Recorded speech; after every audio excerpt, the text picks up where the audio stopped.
Hi hello എല്ലാവർക്കും ഷെറൂസ് food ഗാലയിലേക്ക് സ്വാഗതം. അപ്പോൾ ഞാനിന്നിവിടെ ഉണ്ടാക്കുന്നത് തേങ്ങാദോശയാണ്. തേങ്ങ കൂട്ടിയപ്പം, തേങ്ങാദോശ, കോക്കനട്ട് ദോശ, അങ്ങനെ നമ്മൾ പല പേരിൽ പറയുന്ന സാധനം. അപ്പോൾ ഇതിന് വേണ്ടത് പച്ചരിയും കരിക്കുമാണ്. ഓക്കെ, അപ്പോൾ പച്ചരി വേണ്ടത് ഒരു 1/2 കിലോ പച്ചരി ഞാനൊരു 4-5 മണിക്കൂറോളം കുതിർത്തിട്ടുണ്ട് കേട്ടോ. 5 മണിക്കൂർ കുതിർത്തിട്ടുണ്ട്. പച്ചരി എന്നിട്ട് കഴുകി എടുത്തതാണിത്. അപ്പോൾ അത് ഒരു 1/2 കിലോ ഉണ്ട് പച്ചരി. പിന്നെ കരിക്ക് ഒരു കരിക്കാണ് എടുത്തേക്കുന്നത്. കണ്ടില്ലേ, ഒരു കരിക്ക് സ്പൂൺ കൊണ്ട് ഇങ്ങനെ ചുരണ്ടി എടുത്താണ് നമ്മൾ എന്തായാലും അരയ്ക്കാനുള്ളതാണ്. പിന്നെ ആ കരിക്കിന്റെ വെള്ളവും കൂടെയാണ് ഞാൻ എടുത്തേക്കുന്നത്. നമ്മൾ എക്സ്ട്രാ വെള്ളം ആവശ്യമുണ്ടെങ്കിൽ നിങ്ങൾ ഒഴിച്ചു കൊടുക്കുക. പിന്നെ പഞ്ചസാര 1.5 ടേബിൾ സ്പൂൺ, ഉപ്പ് ആവശ്യത്തിന്. ഇത്രയും സാധനങ്ങളാണ് നമുക്ക് തേങ്ങാദോശ ഉണ്ടാക്കാൻ വേണ്ടത്. ഇത് അരയ്ക്കുമ്പോൾ നന്നായിട്ട് അരയ്ക്കണം. നമ്മൾ അരി ആദ്യമേ നന്നായി കഴുകിയിട്ട് കുതിർക്കാൻ വെക്കുക. അതിന് ശേഷം 5 മണിക്കൂറിന് ശേഷം നമുക്കിത് അരയ്ക്കാം. ഞാനിപ്പോൾ കരിക്ക് ഇട്ടു.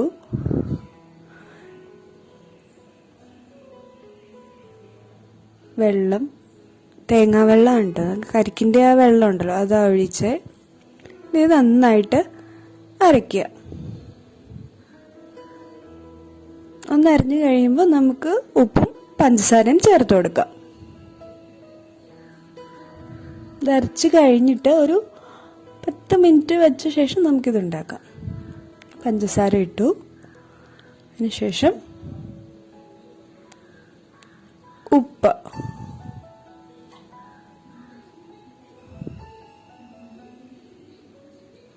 നമുക്കിത് അരയ്ക്കാം.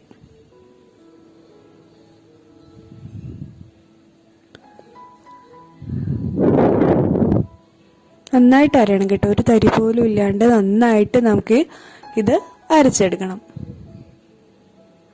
ആവശ്യമുണ്ടെന്ന് തോന്നുകയാണെങ്കിൽ വെള്ളം ചേർക്കുക, ഇല്ലാന്നുണ്ടെങ്കിൽ കുഴപ്പമില്ല. ആവശ്യത്തിന് കരിക്കും വെള്ളം ഇല്ലാന്നുണ്ടെങ്കിൽ മാത്രം വെള്ളം ചേർത്ത് കൊടുക്കുക.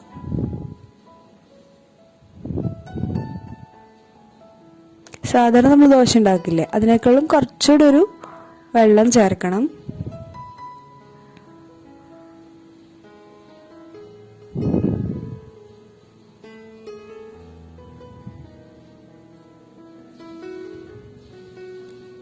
ഈ മധുരം വേണമെങ്കിൽ നമുക്ക് ഒഴിവാക്കാം കേട്ടോ. ചെറിയൊരു മധുരം കിട്ടാൻ വേണ്ടി ഞാൻ പഞ്ചസാര ചേർത്തുന്നേ ഉള്ളൂ.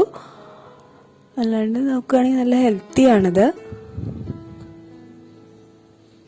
ഓക്കെ, ഇനി കല്ല് ചൂടാക്കിയിട്ട് നല്ലെണ്ണയോ മറ്റോ വെച്ച് നന്നായിട്ടൊന്ന് കല്ല് തേക്കുക. എന്നിട്ട് ദോശക്കല്ലിൽ മാവ് ഒഴിക്കുക.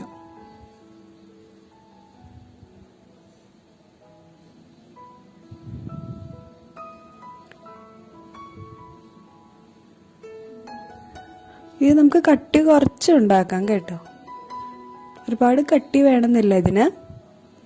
ഇനി ഒരു അടപ്പ് കൊണ്ട് ഇത് അടച്ചു വെക്കുക.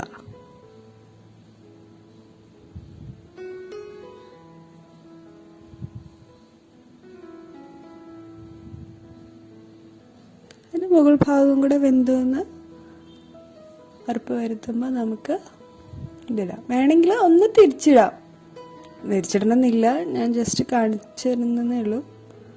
ഒന്ന് തിരിച്ചിടാൻ വേണമെന്നുണ്ടെങ്കിൽ, ഇല്ലാന്നുണ്ടെങ്കിൽ നമുക്ക് അപ്പം തന്നെ അതെടുക്കാം.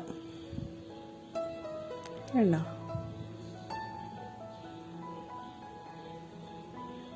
നമുക്ക് നമ്മുടെ ദോശ തയ്യാറായി കഴിഞ്ഞു. അപ്പം എളുപ്പമല്ലേ, തേങ്ങ ഉണ്ടെങ്കിൽ നമുക്ക് പെട്ടെന്ന് ഉണ്ടാക്കാവുന്നതാണ്. നിങ്ങളെല്ലാവരും ട്രൈ ചെയ്യുക. നാളെ ഉച്ചയ്ക്ക് 1 മണിക്ക് നമുക്ക് വീണ്ടും കാണാം.